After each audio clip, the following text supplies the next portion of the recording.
Hello everyone, thank you for joining us for this first video in our ESSA series, which is going to discuss why we talk about ESSA in Arizona, specific to K-3 reading. I'm Michelle Hodges, ADE's Dyslexia and Literacy Intervention Specialist. And hi everyone, I'm Sarah Bondi, the K-3 Early Literacy Specialist for ADE. And hi, I'm Lene Dunn, the Deputy Director for the Regional Educational Laboratory West at WestEd. Welcome, Lene. Thanks so much for joining us. Can you start out by briefly telling us about ESSA? ESSA, or the Every Student Succeeds Act, is the federal law that helps support and guide educational leaders to make decisions on programs, strategies, practices, and policies governing K-12 education. In this video series, we focus on the evidence provisions of ESSA and the requirements about using evidence to improve student outcomes. Although ESSA allows for flexibility, it does define levels of evidence to help guide decisions. Michelle, can you share with us about the evidence levels defined by ESSA? Absolutely. ESSA defines 4 levels of evidence. To be strong, moderate, or promising, a study must be well designed, well implemented, and produce statistically significant positive results on a relevant outcome. By choosing interventions that have been rigorously studied and shown to improve student learning, district and school leaders increase the likelihood that student achievement will improve.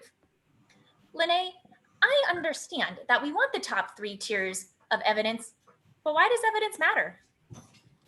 Great. Evidence matters for many reasons. It matters because it can help build understanding about what works, for whom, and under what conditions. Evidence can also help strengthen investments in effective materials and strategies. Schools and districts should have greater sense of confidence when purchasing evidence-based materials with reliable and proven results that they too could achieve similar results. This maximizes valuable school dollars.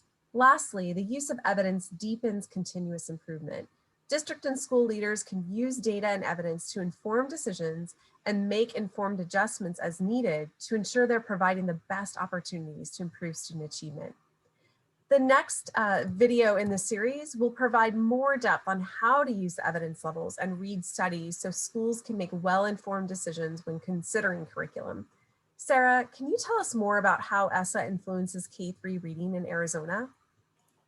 Absolutely. So we can see that schools and districts have many reasons why to make evidence-based decisions. And we also have legislation in Arizona which helps guide us in that true intent of ESSA.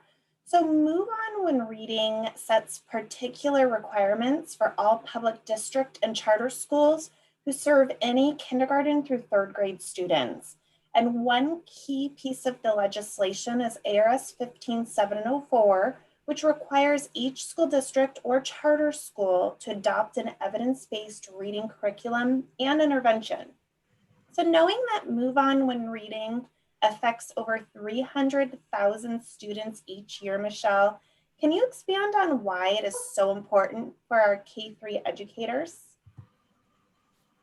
Yes, because using programs that have already been studied and show student improvement, it takes the guesswork out of everyday decisions, and students and teachers can benefit from day one. It is even more critical during those ever important foundational years. Experienced and well-trained teachers may supplement as needed, but you must first use the programs with fidelity in order to receive similar intended results. Michelle, those are great points for all educational leaders and teachers to keep in mind when reviewing or selecting materials to use with their students. So as a literacy team at ADE, how do you support LEAs? Yeah, here at ADE each year, all LEAs with kindergarten through 3rd grade students, they submit an aggregate literacy plan to our Move On When Reading team. And the information highlighted in this plan is supported by literacy assessment data and a narrative which explains the trend data and how the school best plans to address their specific needs. By evaluating current practices, which include their multi-tiered system of support, their assessment protocols, and ongoing reading professional development, our team is really able to provide specific feedback and ongoing support throughout the year. And this yearly process helps the continuous improvement plan and cycle on each campus.